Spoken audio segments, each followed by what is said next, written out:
बच्चों 2-3 दिनों से आपको वीडियो नहीं मिल पाया था, मैं एक्चुअली बना नहीं पा रहा था, तो अभी आपको 2 लेक्चर सॉल्यूशन के मिलेंगे और इसके बाद कोऑर्डिनेशन के लेक्चर आपको मिलते रहेंगे, ठीक है। तो हम लोगों ने सॉल्यूशन में आई थिंक ऑनलाइन में ऑस्मोटिक प्रेशर पूरा पढ़ लिया था। हम लोग पढ़ रहे थे कोलिगेटिव प्रॉपर्टी जो डिपेंड करते हैं नंबर ऑफ पार्टिकल्स पर, ना कि उसके नेचर पर। ऑस्मोटिक प्रेशर हम लोगों ने पढ़ा था पाई बराबर CST, किताबी भाषा थी। हम लोग यूज करा करेंगे PB बराबर nRT। अच्छा बच्चों एक बात और आपको बतानी है, जब मैं ऑस्मोसिस की डेफिनेशन लिखवा रहा था तो ऑस्मोसिस की डेफिनेशन जब मैंने लिखवाई, the net migration of solvent particle from hypertonic to hypotonic, ये लिखने में बच्चों उल्टा हो गया था। समझाया तो बिल्कुल सही था, यहां लिखने में उल्टा हो गया था। ये हाइपरटोनिक की जगह हाइपोटोनिक कर लेना और हाइपोटोनिक की जगह हाइपरटोनिक कर लेना। आल्दो जब समझाया होगा समझ में तो आपको आ ही गया होगा। Less concentrate solution to more concentrate solution में सॉल्वेंट का माइग्रेशन होता है, लेकिन यहां पे लिखते समय उल्टा हो गया था। हाइपर टू हाइपो लिखवा दिया था, होना चाहिए था हाइपो टू हाइपर, तो उसको कट कर लीजिएगा, राइट। अच्छा हम लोग को बेटा आज पढ़ना है दूसरा colligative property, relative lowering in vapour pressure.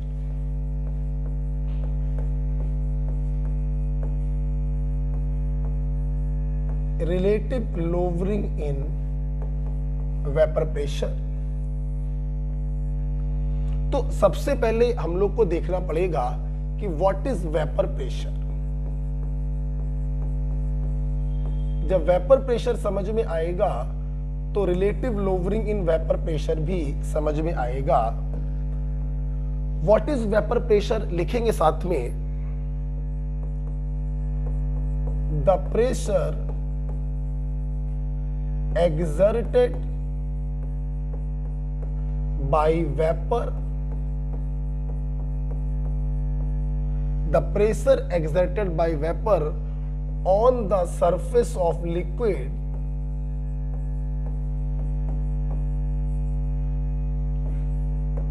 in liquid vapor equilibrium।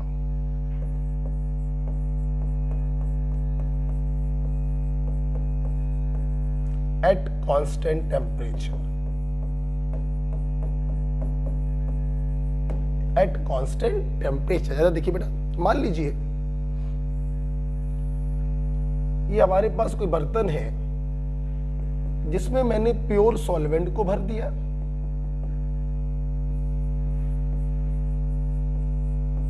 और इस बर्तन को मैंने एक बेल जार से ढक दिया। इस सॉल्वेंट को मैंने कांस्टेंट टेम्परेचर T पर गर्म किया। जब गर्म करते हैं तो नीचे के मॉलिक्यूल एनर्जी लेकर ऊपर चले जाते हैं और ऊपर के ठंडे मॉलिक्यूल एनर्जी लेने के लिए नीचे आ जाते हैं। तो थोड़ी देर बाद हम क्या देखते हैं, सबसे ऊपर की जो लेयर है वो हाईली एनर्जेटिक मॉलिक्यूल से घिर जाती है और यही वो मॉलिक्यूल होते हैं जो वेपोराइज होते हैं वेपर्स में। तो शुरुआती दौर में वेपर्स बन रही होती हैं और जब वेपर बनने लगती हैं तो रिवर्स फिनोमिना भी चालू हो जाता है जिसे हम कहते हैं कंडेंसेशन। मतलब कांस्टेंट टेम्परेचर पर लिक्विड और वेपर के बीच में एक इक्विलिब्रियम स्टेबलाइज हो जाता है। रेट ऑफ वेपोराइजेशन और रेट ऑफ कंडेंसेशन आपस में बराबर हो जाती है। इस इक्विलिब्रियम की कंडीशन पर वेपर के द्वारा लिक्विड की सरफेस पे जो प्रेशर डाला जाता है उसी प्रेशर को हम कहते हैं वेपर प्रेशर। प्योर सॉल्वेंट के वेपर प्रेशर को हम लोग P0 से रिप्रेजेंट करते हैं। बेटा बोलो किससे करते हैं, P0 से रिप्रेजेंट करते हैं। फिर सुन लीजिए, लिक्विड वेपर जब इक्विलिब्रियम में होते हैं, इक्विलिब्रियम का मतलब rate of evaporation become equal to rate of condensation. अब ना वेपर की मात्रा बढ़ेगी ना वेपर की मात्रा घटेगी। तो इस कांस्टेंट कंसंट्रेशन पर वेपर के द्वारा लिक्विड की सरफेस पे जो प्रेशर डाला जाता है उसी को हम कहते हैं वेपर प्रेशर। अगर ये लिक्विड प्योर सॉल्वेंट है तो इसके वेपर प्रेशर को हम P0 से रिप्रेजेंट करते हैं। और आपको बताना चाहेंगे बच्चों, कांस्टेंट टेम्परेचर पर इसकी वैल्यू कांस्टेंट होती है। क्या होती है बेटा? फिक्स होती है, राइट। अब सुनना जरा, मैंने क्या किया, इस प्योर सॉल्वेंट को सॉल्यूशन में बदलने के लिए we added a non volatile non electrolyte solute. बेटा नॉन वोलेटाइल का मतलब है जिसकी वेपर ना बनाई जा सकती हो, और नॉन इलेक्ट्रोलाइट का मतलब है जो डिसोसिएट ना होता। एग्जाम्पल के तौर पर आप यूरिया ले लीजिए, आप सुक्रोज केन शुगर ले लीजिए, आप ग्लूकोज ले लीजिए। इनकी वेपर नहीं बनाई जा सकती है, ये नॉन वोलेटाइल है और ये अपने आयनों में डिसोसिएट भी नहीं करते। जब आपने इसको प्योर सॉल्वेंट में घोला तो बच्चों हमें एक सॉल्यूशन प्राप्त हुआ।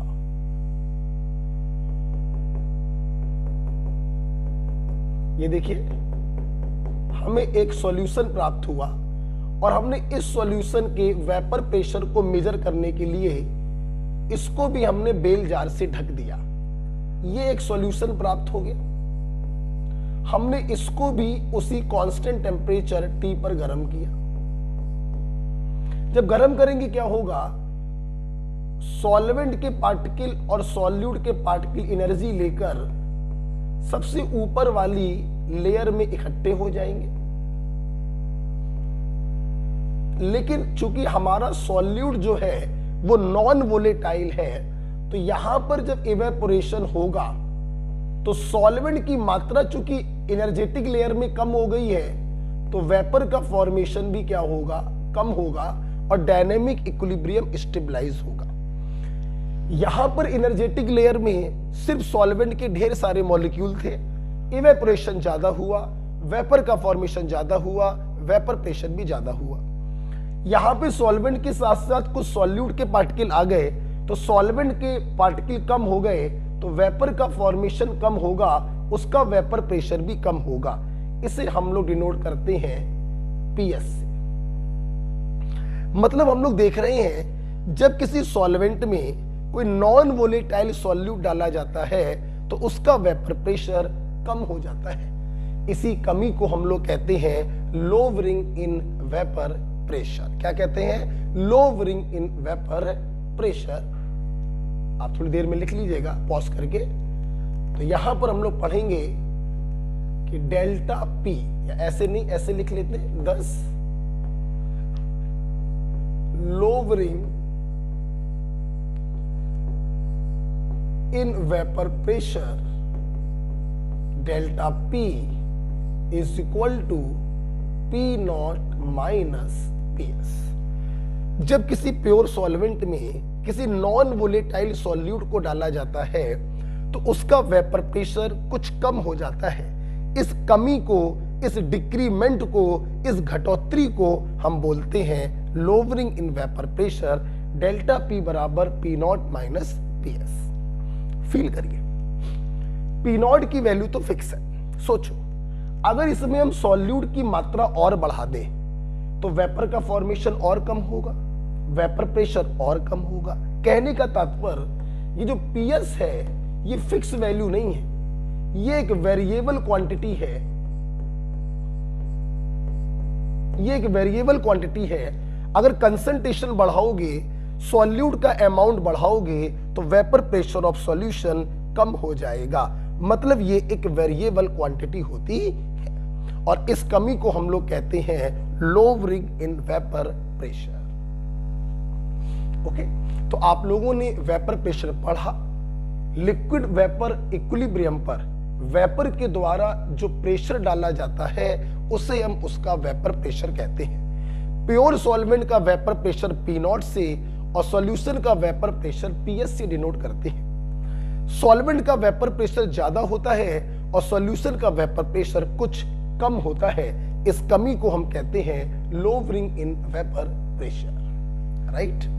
पी नॉट माइनस पीएस, इसको आप नोट कर लीजिएगा पॉज करके।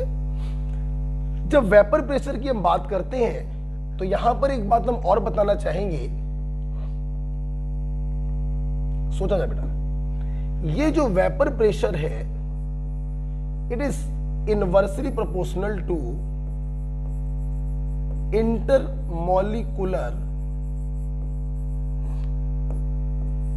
Force of attraction. खुद सोचो बेटा, इन पार्टिकल में लगने वाला फोर्स जितना ज्यादा होगा वेपर का फॉर्मेशन उतना कम होगा, तो उसका वेपर प्रेशर भी उतना कम होगा। या ऐसे सोचो, फोर्स ऑफ अट्रैक्शन जितना ज्यादा होगा तो उस अट्रैक्शन को खत्म करने के लिए हमें उतना ज्यादा गर्म करना पड़ेगा, हमें उतनी ज्यादा मशक्कत करनी पड़ेगी। तो हम कह सकते हैं कि vapour pressure is inversely proportional to intermolecular force of attraction, right. For example अगर मैं आपसे कहूं वाटर है, एथिल अल्कोहल है और ईथर है, इनके वेपर प्रेशर को कंपेयर करिए तो आप देखिएगा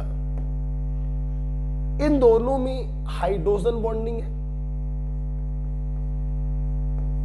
इसके मॉलिक्यूल भी हाइड्रोजन बॉन्ड से जुड़े होते हैं और इसके मॉलिक्यूल भी हाइड्रोजन बॉन्ड से जुड़े होते हैं, जबकि यहां पर हाइड्रोजन बॉन्डिंग नहीं है। तो फोर्स ऑफ अट्रैक्शन जितना कम होगा वेपर का फॉर्मेशन उतना ज्यादा होगा, तो वेपर प्रेशर भी उतना ज्यादा होगा। अगर बात करें वाटर और एथिल अल्कोहल की, तो वाटर का एक मॉलिक्यूल 4 हाइड्रोजन बॉन्ड बनाता है। यहां पर एक्सटेंट ऑफ हाइड्रोजन बॉन्डिंग ज्यादा है, फोर्स ऑफ अट्रैक्शन ज्यादा है, वेपर का फॉर्मेशन कम होगा, वेपर प्रेशर भी कम होगा। तो हम लोगों ने देखा कि vapour pressure is inversely proportional to intermolecular force of attraction. Force जैसे जैसे बढ़ाते जाओगे वेपर प्रेशर बच्चों वैसे वैसे कम होता जाए, राइट। दूसरा फैक्टर अगर हम वेपर प्रेशर में देखें तो दूसरा फैक्टर है बच्चों टेम्परेचर। खुद फील करिएगा, vapour pressure is directly proportional to temperature. Temperature बढ़ाओगे इवेपोरेशन बढ़ेगा, वेपर का फॉर्मेशन बढ़ेगा, यस वेपर प्रेशर भी बढ़ेगा। जितना ज्यादा किसी सॉल्वेंट को या किसी सॉल्यूशन को गर्म करोगे वेपर का फॉर्मेशन उतना ज्यादा होगा, तो उसका वेपर प्रेशर भी उतना ज्यादा होगा। मैं आपको बताना चाहता हूं टेम्परेचर का एग्जैक्ट प्रभाव वेपर प्रेशर पे कैसे पड़ता है, ये हमें बताया क्लॉसियस-क्लैपेरॉन इक्वेशन में।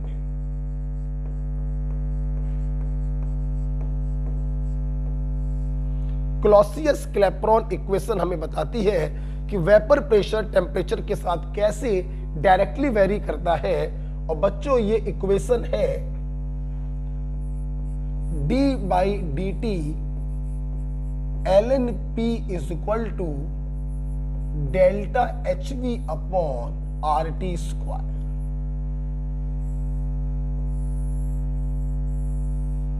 d/dt ln P is equal to delta H upon RT square। यहां पर P डिनोट कर रहा है वेपर प्रेशर को और डेल्टा HV डिनोट कर रहा है इंथैल्पी ऑफ वेपोराइजेशन को। Enthalpy of vaporisation.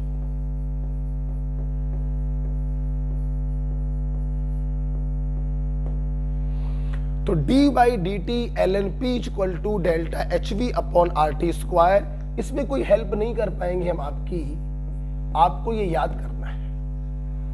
Jin student ने हमसे केमिकल इक्विलिब्रियम पढ़ा होगा बिल्कुल ऐसा ही मैंने फार्मूला लिखवाया था van't Hoff isochore equation d/dt ln Kc is equal to delta H upon RT square. तो जिसको वॉन्ट ऑफ आइसोकोर इक्वेशन याद है उसको ये याद करने की कोई जरूरत नहीं है, right.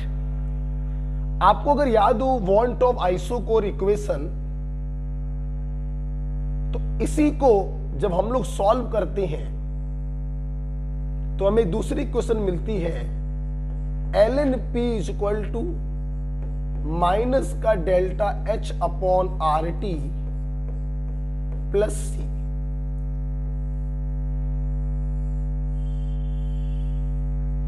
ln p is equal to minus का delta h upon R T plus सी।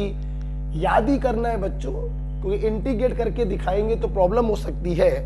जैसे वॉन्ट ऑफ आइसोकोर आपने याद किया था, वैसे आप लोग याद करेंगे क्लॉसियस क्लैपेरॉन इक्वेशन।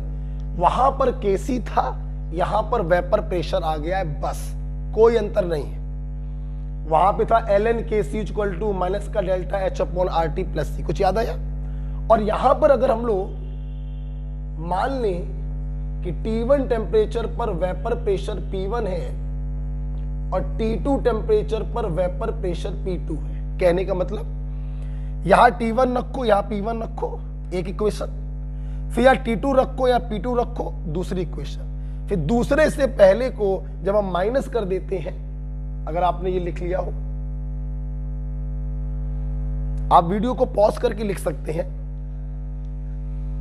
फोटोकॉपी है वॉन्ट ऑफ आइसोकोर इक्वेशन जो मैंने आपको केमिकल इक्विलिब्रियम में बताई, d by D T ln kc equal to delta h upon R T square. यहां पर kc की जगह p आ गया, ln kc equal to minus का delta h upon R T plus C. यहां पे kc की जगह p आ गया। वहां पे मैंने बताया था T1 पर kc1, T2 पर kc2 रखकर जब सब्स्टिट्यूट करेंगे आप लोग, तो आपकी इक्वेशन आ जाएगी log kc2 log p2 upon p1 is equal to delta hv upon 2.303 r 1 upon t1 minus 1 upon t2। ध्यान रखिएगा, मैंने वहां पर भी बताया था, यहां फिर से रिवाइज करा रहा हूं, T2 is always greater than T1। हम लोग T2 उस टेम्परेचर को मानते हैं जो T1 से ज्यादा हो, राइट। तो log P2 upon P1 is equal to delta H upon 2.303 R 1 upon T1 minus 1 upon T2। Okay, तो आज हम लोगों ने टेम्परेचर का एग्जैक्ट प्रभाव क्या पड़ता है ये भी हम लोगों ने देखा।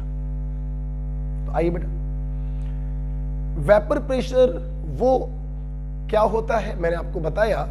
लिक्विड वेपर जब इक्विलिब्रियम में होते हैं तो वेपर के द्वारा लिक्विड की सरफेस पे जो प्रेशर डाला जाता है उसे हम उसका वेपर प्रेशर कहते हैं। प्योर सॉल्वेंट की वेपर प्रेशर को P0 से डिनोट करते हैं, और जब उसमें कोई नॉन वोलेटाइल सॉल्यूट डालते हैं तो सॉल्यूशन के वेपर प्रेशर को PS से डिनोट करते हैं। जैसे जैसे कंसंट्रेशन सॉल्यूशन की बढ़ाते जाएंगे PS की वैल्यू कम होती जाएगी। इस कमी को कहते हैं lowering in vapour pressure, P0 minus PS। इसके बाद आपने देखा कि vapour pressure force of attraction के इनवर्सली प्रोपोर्शनल होगा और टेम्परेचर के डायरेक्टली प्रोपोर्शनल होगा।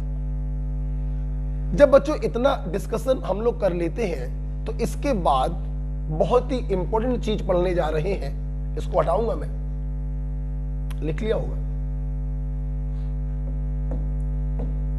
इसके बाद बच्चों हम लोग पढ़ेंगे राउल्ट्स लॉ।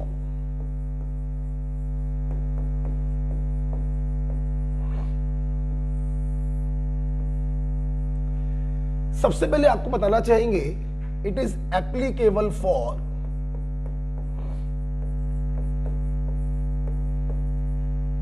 होमोजेनस मिक्सचर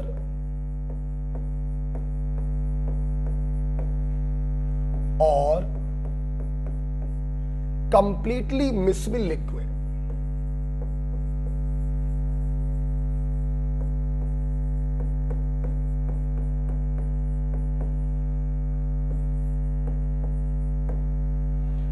राउट लॉ तब फॉलो होता है जिनको हम मिला रहे हैं वो एक दूसरे में कंप्लीटली मिसविल हो।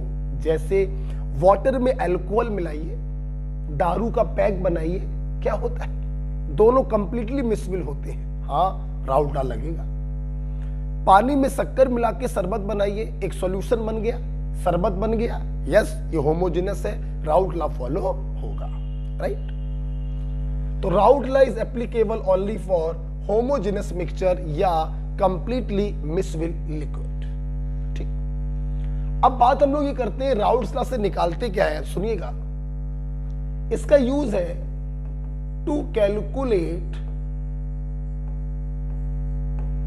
Vapour pressure of volatile liquid in mixture।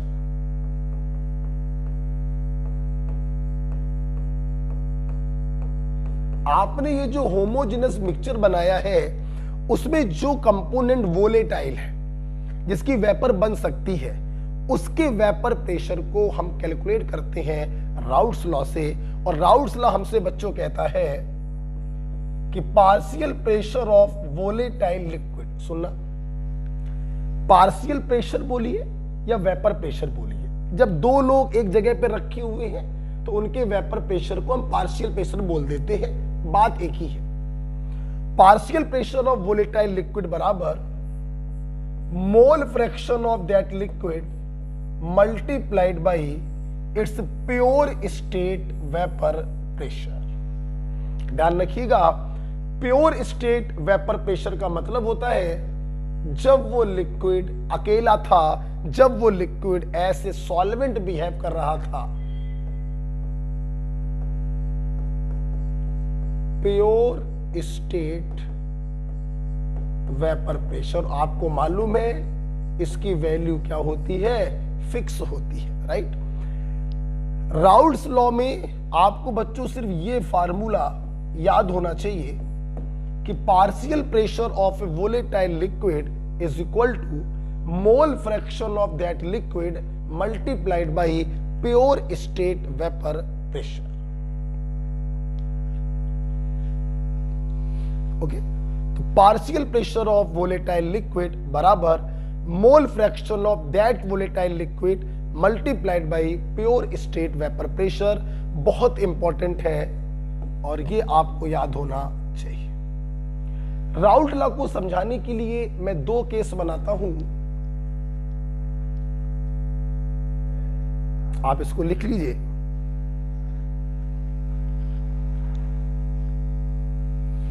पढ़ते रहिए, सवाल लगाते रहिए।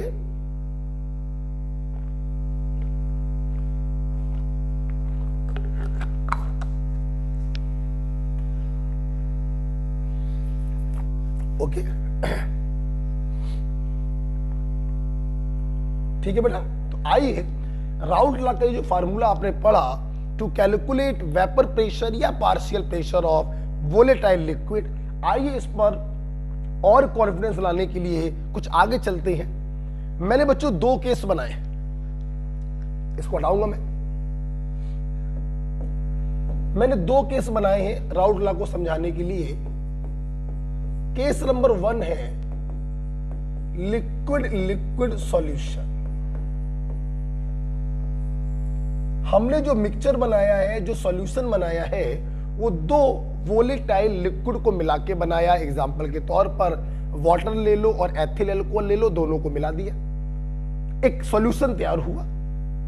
तो मैंने ये सॉल्यूशन कैसे बनाया है, सॉल्यूशन बोलो या मिक्सचर बोलो एक ही बात है। हमने ये मिक्सचर बनाया है अब की बार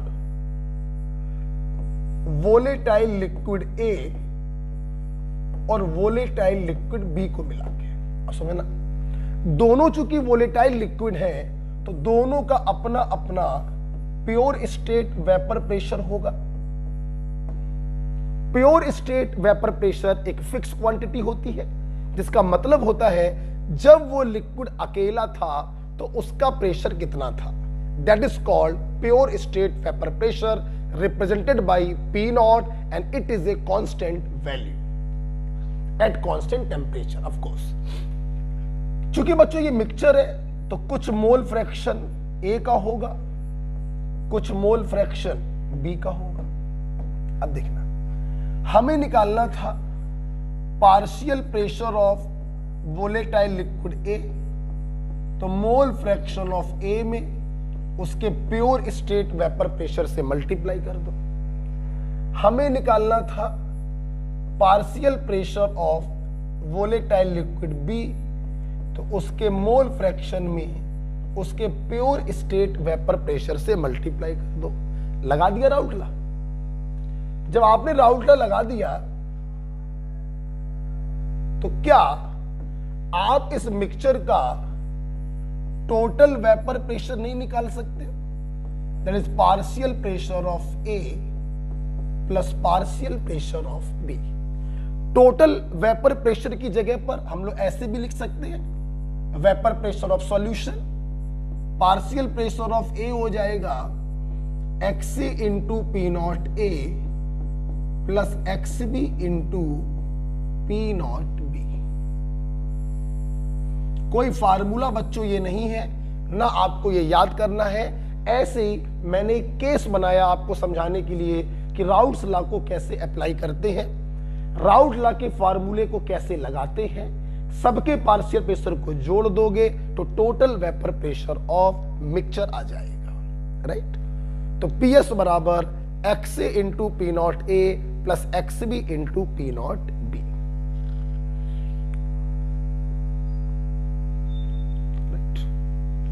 ओके, आइए इसके ऊपर एक क्वेश्चन करते हैं।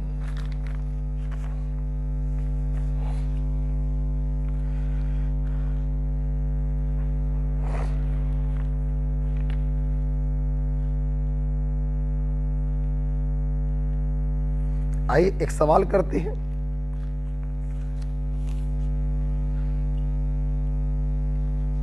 ओके, कुछ याद नहीं करना है, याद सिर्फ करना था कि partial pressure of volatile liquid बराबर mole fraction into pure state vapour pressure, बस। इसके अलावा कुछ भी आपको याद नहीं करना है, राइट। तो आइए चलते हैं, इसके ऊपर एक सवाल देखते हैं। केस नंबर 1 पर क्वेश्चन है, at 25 degree Celsius the vapor pressure of pure liquid A molecule